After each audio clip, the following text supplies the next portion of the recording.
presents the World Today Weekend. Now, here is your host, Sean Leslie. All right, we were talking to Liberal MP Ujjal Dosanjh before the 3 o'clock news there. Jim sends me an email. I love the emails, by the way. Drop me a line at sleslie@cknw.com. Jim writes me, says, Sean, good afternoon. I was just listening to you and Ujjal. I also listened to Roy and Bob Ray. Roy Green had Bob Ray on the show earlier on CKNW. Jim writes, the Liberals just don't seem to get it. If they pull the plug on the Conservatives and cause another election, I am sure, like myself, many other Canadians will work their buns off to see these people get the message. We don't need an election. What makes them think Ignatieff has the trust of anyone outside their own caucus? Nobody even knows for sure who he is. This is just ludicrous. They truly must live life in splendid isolation. Just had to get that off my chest. Regards, Jim. Thank you very much for that, Jim. Well, let's bring in James Moore, Conservative MP for Port Moody, Coquitlam, Port Coquitlam. James Moore, good afternoon. How you doing? Good. So are we going to have an election this fall? Momentum seems to be going in that direction. In the political thinking universe of the Liberals and the Bloc Québécois and the NDP, but I don't, that email you just read is exactly what I had in mind. I was, picking up my dog the other day from the vet, and the vets were all just saying, like, what are they thinking? This is what we need. It's not what we want. Let alone in British Columbia, we just, of course, had a campaign in the spring. We just had a municipal campaign, 4 federal elections in 5 years at a cost of $350 million each. Not exactly what I think Canadians have in the top of their to-do list. But if that's the way the Liberals want to go, that's the way they'll go. I didn't get a straight answer from Ujjal Dosanjh, and I don't think Bob Ray gave one either on the radio earlier about what has changed over the summer. What has happened that has caused the Liberals to suddenly decide now's the time to pull the plug?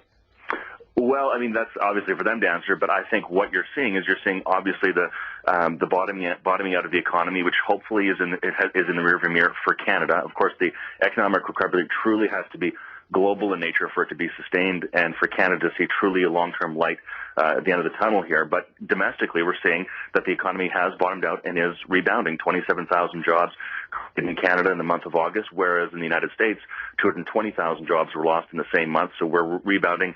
We're seeing the real estate reality in British Columbia stabilizing and moving forward. Multiple offers are now being made on condos that weren't being made just a few short months ago. Things are turning around, and given that, of course, it is still a difficult economy, but things are turning around, and obviously Liberals, I think, look at that, and they don't want to see political credit go to an incumbent government for having done, frankly, a good job in managing the economy. So I think this is pure political opportunism of Michael Ignatieff trying to also solidify his leadership of the Liberal Party at the expense of a $350 million campaign that Canadians don't want. Interesting to see Jim Flaherty, federal finance minister, this weekend meeting with G20 finance ministers, and they're saying, let's not write off the recession just yet. Let's not get too optimistic too early. They're vowing to continue stimulus spending just in case, just to avoid the chance of a so-called double dip recession. So that just for the listeners. Now, I have to say, Ujjal Dosanjh did say, in terms of your government's record, James Moore, that you were dishonest on the size of the deficit, and also that the stimulus spending isn't flowing quickly enough yet. How do you respond to those twin charges? Nonsense. We did our economic update, and the money is flowing out just fine, and it's moving forward just fine, and we have not had that complaint from provinces. I was just in Winnipeg this week and meeting with my provincial counterpart, the culture minister out there. The money is flowing just fine. On the education side, we've increased funding and support for education across the country.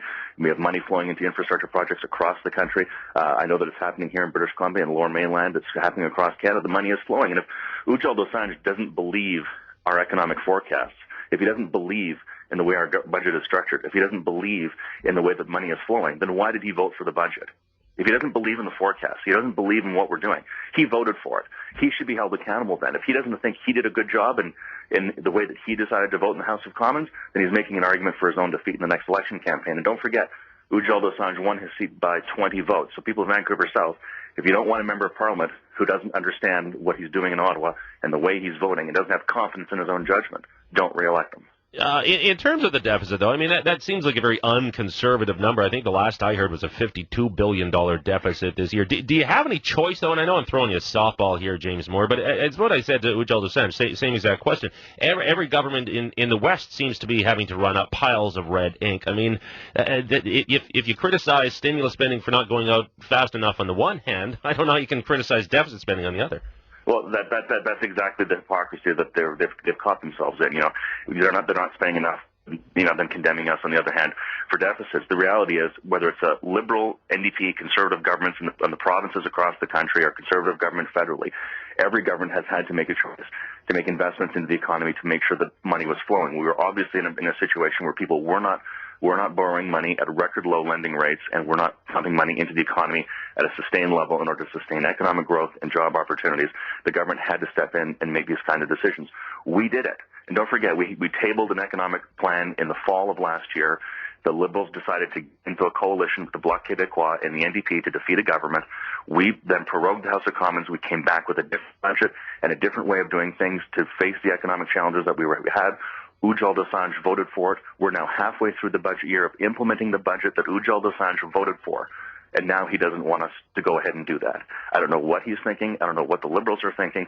All we're doing is following through on the vote and the mandate from Parliament to implement the budget that the Liberals themselves voted for. Do we, by the way, and it's just an aside here, James Moore, but do we have a plan for getting out of deficit at the federal level? I know provincially the Campbell government's had to sort of double the length it expects to be in the red from 2 to 4 years, and they're hoping to be back to balanced budgets now in 5 years. Do we have that kind of assurance at the federal level? Well, a good deal of the timing on that, of course, will be predicated by the global economic recovery and the domestic economic recovery, and whether or not we need to have more stimulus in the economy. That's a good deal of what the conversations are happening right now at the G20. Jim Flaherty has moved up the date for when he's going to do an economic update again in Ottawa into the month of September, and it'll be part of the discussion at that time. All right, so now your reading of the polls then, James Moore, because as you say, we just had an election not even a year ago. Has anything changed? Now, you're going to tell me polls don't matter, but they matter a lot to people in politics. My sense is, at least in BC, we pretty much have a replay. Well, I mean, who knows? It may well be the case. I mean, obviously the time of the election campaign matters. The dialogue around the campaign matters. What triggers the election campaign will matter in terms of framing a ballot question for Election Day. But don't forget, when polls are done, right, when pollsters ask their questions, it's usually of the entire populace. Not everybody will turn out and vote. We had the sad, dynamic in this last spring election campaign in British Columbia, where less than 50% of the people who are eligible to vote did vote. So I think if you have a fourth election campaign in 5 years, I think we may see record low federal turnout. I mean, we've had in the 04 campaign, it was record low turnout. 06, it got worse. 08, it got worse. I wouldn't be surprised if there's a campaign in 09 that would be even lower voter turnout. Polls poll everybody, not just those who actually turn out to vote. So the dynamics of what will happen on voting day, frankly, who knows? It's a crapshoot. But I think the Liberals get punished. Liberals will get punished for voting against a government that's just doing its job of implementing the budget that the Liberals voted for. And the Liberals will also get punished because it's very, very clear that this is a political game on their part to try to seize an opportunity to solidify Michael Ignatius' leadership. And I think Canadians are not quite as dumb as Ujjal Dosanjh thinks they are. This would be their first real test of Michael Ignatius, wouldn't it? I mean, he won that the leadership convention in a walk, wasn't really challenged. Bob Rae kind of decided he wasn't going to challenge him for it, so Ignatius got coronated. He never really faced a significant electoral battle. No, he hasn't. And, Stephen Harper has had, two leadership races, once for the Canadian Alliance, then for the Conservative Party, 3 national campaigns in 04, 06, 08. So it's kind of constant campaigning for Stephen Harper.